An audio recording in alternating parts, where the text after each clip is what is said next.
June 12, 1954. The drive from Salina to Morgan was 3 hours, and for much of it, Emmett hadn't said a word.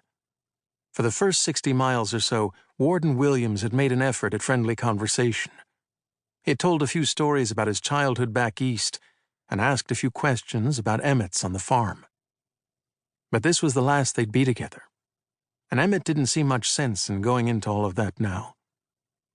So when they crossed the border from Kansas into Nebraska and the warden turned on the radio, Emmett stared out the window at the prairie, keeping his thoughts to himself.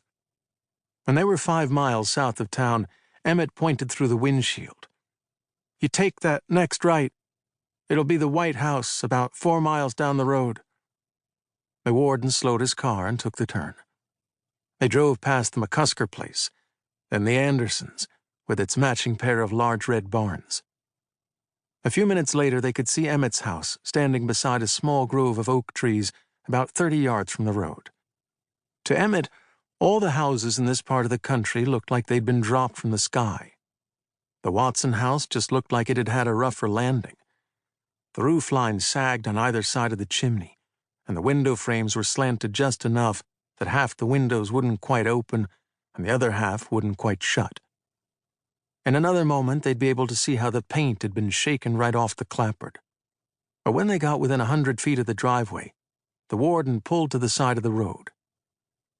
"Emmett," he said, with his hands on the wheel, "before we drive in, there's something I'd like to say." That Warden Williams had something to say didn't come as much of a surprise. When Emmett had first arrived at Salina, the warden was a Hoosier named Ackerley, who wasn't inclined to put into words a piece of advice that could be delivered more efficiently with a stick.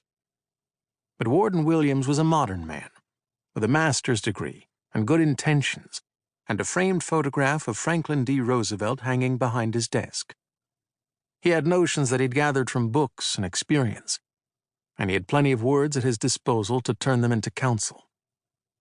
"For some of the young men who come to Salina," he began, "whatever series of events has brought them under our sphere of influence is just the beginning of a long journey through a life of trouble.